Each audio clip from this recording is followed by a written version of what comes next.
46 000 km par les trois caps, la Barcelona World Race est une épreuve unique, extrême et exigeante.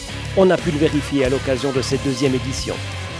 En larguant les amarres le 31 décembre dernier, Michel Paré et Dominique Vavre savaient pertinemment qu'ils devraient aller au bout de leurs limites s'ils entendaient terminer sur le podium, comme en 2007. Je suis dans une petite bulle, là. Je suis déjà discuté avec la météo, je me suis déjà un petit peu fait la stratégie. Donc j'arrive à me protéger un petit peu. Et une fois qu'on sera en mer, on sera dans notre élément et on va calmer le jeu, ça ira mieux.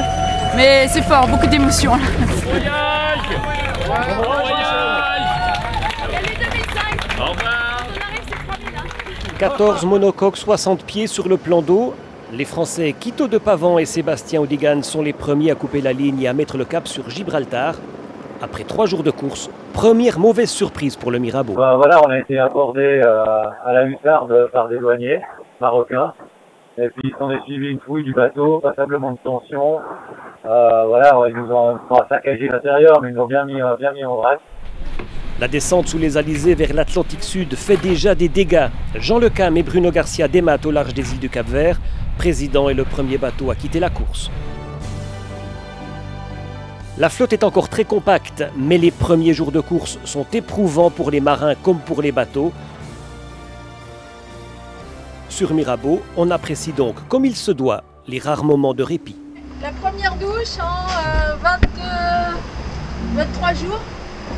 Et voilà, on économise l'eau, alors j'ai juste ça. Les bateaux de tête Virbac et Foncia effectuent un arrêt technique à Recife. L'option brésilienne s'avère d'ailleurs très positive. Les deux équipages français profitent d'un régime de vent très puissant. Jean-Pierre Dick et Loïc Perron établissent un nouveau record de vitesse, 516 000 en 24 heures, soit 21 nœuds de moyenne. Par contre, sur le Mirabeau, on a les pieds en éventail. Le bateau, longtemps 3e de la course, est englué dans l'anticyclone de Sainte-Hélène. C'est le premier tournant de la course. Plus de 40 degrés sur le bateau et pas de vent. Toute la journée comme ça. Heureusement qu'on a le code 0. Il faut surtout pas se dire que les autres ont du vent et avancent. Il faut se dire qu'ils sont tous comme nous. Des ennuis pour Foncia début janvier, rupture de main pour Michel Desjoyaux et François Gabard qui ont animé le premier mois de navigation. Encore un favori, contraint à l'abandon. Bon ben voilà, c'est terminé cette histoire. Fin janvier, le Mirabeau entre dans l'océan Indien en 6e position. Après des jours de galère pour échapper à l'anticyclone situé à la pointe sud de l'Afrique, on retrouve le sourire. Le bateau va vite, mais la vie à bord est inconfortable. On est dans les 40e. Ouais. Il y a beaucoup de houle, donc il prend un peu le bateau par le travers. Voilà, le bateau se couche avec la houle et c'est très chiant parce qu'on n'arrive pas vraiment à garder la speed comme ça, quoi. Résultat, pratiquement on est obligé de barrer. Là c'est le pilote qui barre, mais c'est assez inégal. Et on est sous spi. On a rempli le ballast arrière pour essayer de cadrer le bateau et empêcher ce mouvement de coup de gîte, mais c'est pas évident, hein. Les navigateurs avaient l'habitude de descendre beaucoup plus au sud pour aller chercher les dépressions. Il faut dire que les courses autour du monde partaient habituellement beaucoup plus tôt de la saison. On partait au mois d'octobre ou au mois de novembre. Et là, en partant le 31 décembre, on se retrouve dans une configuration ici dans le sud qui n'est pas bonne. Visiblement au niveau saison et au niveau climat, c'est assez différent. Pour couper ces fameuses portes de sécurité, ces portes des glaces comme on les appelle aussi, les bateaux sont tenus à naviguer à peu près tous à la même latitude. Dominique Vavre et Michel Paré sont à la lutte depuis plusieurs jours avec Neutrogena et défendent leur 6e place. Ils maintiennent un avantage d'une 50aine de milles sur l'ancien bateau de Roland Jourdain. Une situation assez inédite après 50 jours de course. Ah oui, c'est sympa, ça met un peu de pression, ça oblige à régler, ça nous oblige à être attentifs à la moindre variation de vent pour garder la vitesse. C'est clair que c'est stimulant.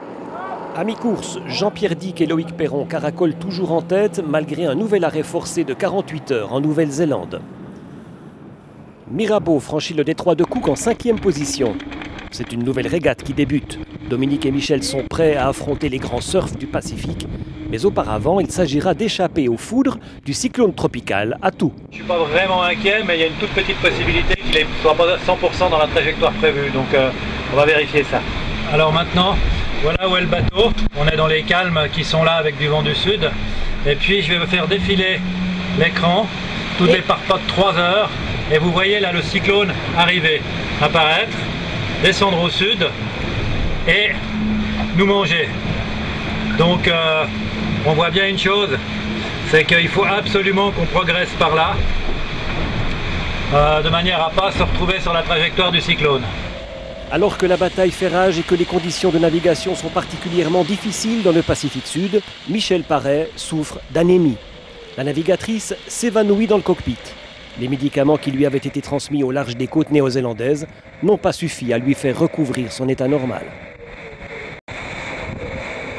Ça faisait 2 ou 3 jours que Michel était déjà relativement faible et fatigué. Et je le sentais bien, elle me le cachait, mais je le sentais bien qu'elle avait la peine à être à 100%, elle était très, très fatiguée après les manœuvres. L'équipage franco-suisse qui pointe en 5e position est contraint de modifier sa façon de naviguer. Michel Paré est désormais hors quart, il est exclu qu'elle intervienne sur le pont.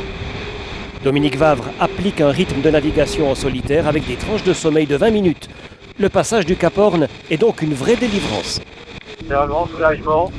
Très très vite, les températures vont remonter. C'est pas encore tout à fait remonté. L'eau est à 8 degrés. Mais très très vite, on sent que les conditions vont devenir moins sauvages. Et là, chaque fois qu'on franchit le Cap Horn, c'est une véritable libération nerveuse. On sent que la mer est moins méchante ici qu'elle ne l'est dans le Pacifique. Bonne nouvelle, Michel va mieux. Elle est de retour aux affaires pour entamer la remontée de l'Atlantique.